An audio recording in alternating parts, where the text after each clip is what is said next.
tons of distractions today. Oh, shoot.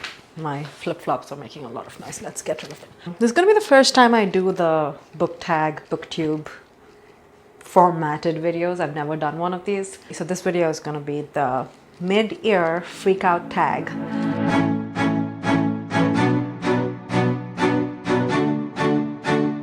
So let's just do a recap of how this year has been going reading-wise. So we're 6 months in. I've read about 68 books, though it feels like I've not read much at all this year. May and June have been like slow months for me reading-wise. That's okay, it happens. I have a lot of books I need to get through this year though. I sat down yesterday to make my TBR list for July and I ended up with 30 books on my July TBR. I was like, this is not feasible on any level. Let's see, I need to space it out, but I just want to read everything right now. I wish I had the time turner thing that Hermione has. A very dated reference, but still a book reference, so should count. I was having a chat with a friend the other day about like why I have a booktube channel. Last year was a way of staying sane and having something to do that occupies my time. I think this year it's just because I like to hear myself talk. No other reason. That's it. So I might need to start a book club or something just so I can hear other people's opinions because I'm a little bit sick of myself. It'd be nice to hear other people's opinions on the books I'm reading. Maybe that's in the cards, but yes. Yeah, that's why I'm doing this because I like to hear myself talk, guys. That's it. Narcissism. There's going to be 12 questions that will help me recap the year, give structure to this video. Otherwise, I will just blab on for half an hour and everyone's gonna get sick of me. So first question, best book I've read in 2021. There's a few. The problem with me is I can never just choose one. So I'm gonna be picking about 3 or 4. So let's see. I would say Anna Karenina, which I just finished reading. This is a classic and I am thoroughly surprised at how good this book is. Usually classics are hit or miss. Sometimes you read them as like, why exactly are you this popular? And other times you get something like this, which is just so much better than the sum of its parts. Like, I cannot even find the words to describe how much this book encompasses. Tolstoy is a genius, so this book is great. I haven't even unpacked fully everything that's in here, so it's going to take me a while to digest this book. And I don't know if I'll ever talk about it because anything I could ever say will not match up to how brilliant it is. So there's that. Yeah. The Office of Historical Corrections by Danielle Evans. It's a short story collection. There's 5 short stories and 1 novella, and it's really good. It's so good. Usually when there's a collection of short stories, some are bad and some are good. Entire collection. Everything in here knocked it out of the park. Perfectly edited. Perfect book. Yeah, I really liked it. And I also liked Emily Henry's new book, People You Meet on Vacation, or You and Me on Vacation, depending on whether you live in UK or US, you had different titles. I really enjoyed that too. So those are so far my 3 favorite books this year. Best sequel I've read this year. I think I've read about 4 or 5 sequels that came out this year. All of them in the fantasy genre. I've been reading a lot of fantasy books. So there's Crown of Gilded Bones by Jennifer Armentrout. Is that her name? I don't know. No. There's Rule of Wolves by Leigh Bardugo, Namesake by Adrienne Young, and there's A Court of Silver Flames by Sarah J. Maas. All of these are sequels. None of them actually lived up to the prequels. I liked other books in the series more than these books, but of the 4, I would say maybe I liked Rule of Wolves the best, just because it ties in a lot of plot threads from the other books, and yeah, I enjoyed it the most of the 4. None of them really blew my mind. So they were all average, but of the 4, Rule of Wolves. New releases you haven't read yet, but want to. There is a ton of these. I just made a list of all the new releases I want to read, and it came up to like 25 or 30 books. But what I want to read in the immediate future would be, I'm currently reading Instructions for Dancing by Nicola. It's a little bit disappointing so far. I'm not a fan of how it's going, but hopefully it gets better. I also want to read The Road Trip by Beth O'Leary, Detransition Baby by Tori Peters. I'm very excited to read that book. I also have Let Me Tell You What I Mean by Joan Didion that I want to get to this week, or maybe early next week. These are the 4 books I want to finish by July.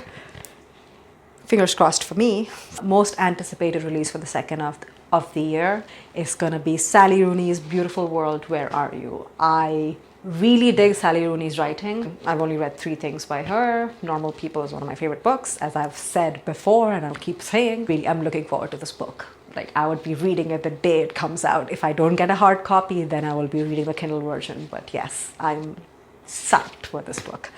Biggest disappointment. There's books that I didn't like this year, but like usually for it to be a disappointment, you would have to expect something out of the book or the author, and then it lets you down. So in that category, The Hunting Party by Lucy Foley. I was a little bit disappointed with it. I saw all the twists and turns coming. Yeah, I don't know. It just didn't live up to the fame it had. I liked the guest list better. I also didn't like The Sanatorium by Sarah Pearse. This came out last year and it was pretty popular. I didn't like it. It's the whole locked in the mansion, chaos ensues trope. In the last couple of years, I think I've read a lot of vindictive women or people suffering from mental illnesses get revenge trope a lot. So this was one of the poorer ways of doing it. I did not enjoy this book. The mystery wasn't that compelling, did not keep me engaged. So I didn't like this. And another book I didn't like is One Day in December. I read another book by this author, The Two Lives of Lydia Bird. Yes, I thought that was decent. I know this book is a lot more popular than that, so I expected it to be better, but it wasn't. The protagonists were just awful people. Awful. Because the whole book they're in love with each other, but he's dating her best friend and they just refuse to do anything about it. And like he cheats on his girlfriend and she on her best friend. And we're supposed to be like rooting for them. That was the problem. So what's really important is that even if you have flawed protagonists, is that you root for your protagonist because their goal or what they're trying to achieve is something that you support as a reader. And at no point did I want these characters to get together because I'm like, you're terrible people, just no. Yeah, this was icky and did not work for me. The whole betraying your best friend thing always gets me. There's never a reason to do it. If you really love someone and your best friend is interested, tell them. If your friendship is that strong as the author claims her friendship with her best friend is, then you should be able to talk about it. Nothing should be able to test that friendship. So just no, not okay. Biggest surprise of this year. There's a lot of great books I read this year. But for a book to surprise you means that you weren't really expecting it to be good, and then it turns out to be pretty good. So that would be Love from A to Z by A.S. Ali or A.K. Ali. I really liked this book. I did not expect it to be good. Mostly I felt seen by this book because the representation was great. And it was just like a really cute love story. I also liked Fable by Adrienne Young. Actually, this book also surprised me. Only because the protagonist is very, very strong. Usually in fantasy, the protagonist, the female protagonist starts out weak and then discovers her voice and power.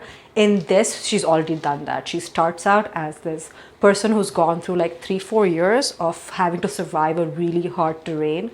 So she's edgy, she's empowered, she doesn't have to bow down to anyone. I'm like, yes, thank you. I like you, that you're already a badass and you already know how to stand up for yourself and defend yourself. And yeah, I really liked this book. So that really surprised me and I really enjoyed it. New favorite author. I'm enjoying Emma Lord's books. I've read a couple this year. They were nice. I really like Emily Henry's books. Both of them, Beach Read and People You Meet on Vacation. So I think she might be on her way to becoming one of my favorite authors if she keeps this up, because both are solid books. So I really like Patrick Radden Keefe. This is Empire of Pain, which I really enjoy. I also have Say Anything, but I'm gonna read sometime next month.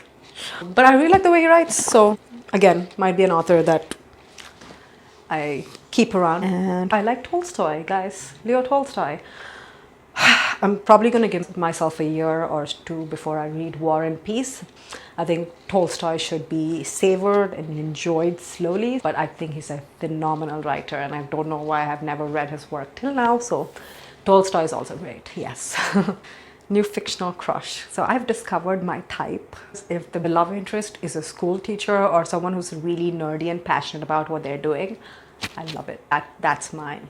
Weakness. Alex from People You Meet on Vacation, who's a school teacher. Yes, that's exactly what I dig. Adam from Love from A to Z is also pretty great. I do like the not like super masculine in your face, asserting their dominance guys do not work for me at all. So I like this more subdued, cerebral, very respectful of their partner guy. Both Adam and Alex have that.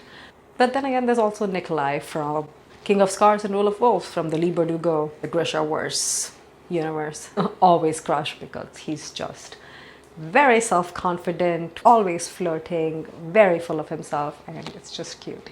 He's a lot like Loki that way. Loki from the Marvel universe. That's always fun to read and fun to crush on. Yes, those three major crushes. New favorite character. I really like Fable from Fable. I dig her as a character. She's pretty cool. I like Pepper from Teet Cute. All of the characters in the Office of Historical Corrections, just brilliant character studies. All of them. I can't point out to a single character and be like, this was not well done. It was just really well written book. I kind of like Poppy too from People You Meet on Vacation. That book, it might be my new normal people. It's really growing on me. So yeah, I like Poppy. Poppy and Alex. Books that made you cry. There's books that like got the cheap cries out of me, like Afterglow. Do I have Afterglow here? I should. Here. Afterglow got a cheap cry out of me, though I didn't really enjoy the book that much. There's a dog that dies in here, so of course I'm gonna cry. I have a dog. I'm not heartless.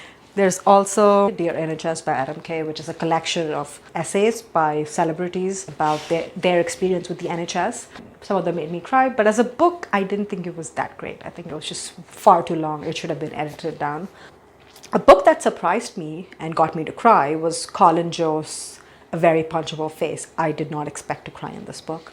This is minor spoilers because I'm not going to give away the plot point. I did not know Colin Jost's mom and Pete Davidson's father were part of the firefighters, first responders for the 9/11 terrorism attacks. Yeah, those chapters really got me. I was crying.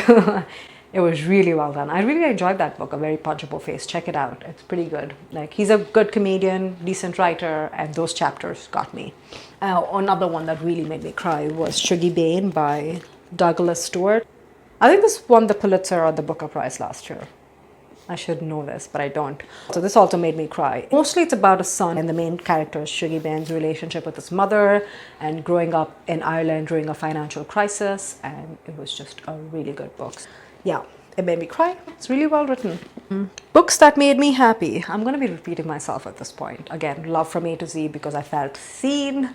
You know how some books, they feel like they were catered just for you, like the author had everything that you would like, picked them out, put them in a book and gave it to you. That's how that book feels to me. It feels like it's perfectly catered to me. So I felt seen. It made me happy. People You Meet on Vacation also made me happy. All books make me happy though. So you'd have to be really bad for you to not make me happy. All books I read this year. Most beautiful book. There's a lot of pretty covers. I don't own the hard copies of all the books that came out this year, only because they're very expensive in India. And until the price goes down, I try not to buy them. Well, technically Namesake came out this year, so it's a pretty cover. Also, this is Jhumpa Lahiri's Whereabouts that came out this year. Also pretty cover. This is a classic. Like, I really look at the cloth-bound version of Vanity Fair. So pretty. I don't have many, but they're all pretty. And if you like to look at all the pretty books I have, check out my Instagram reels, I guess.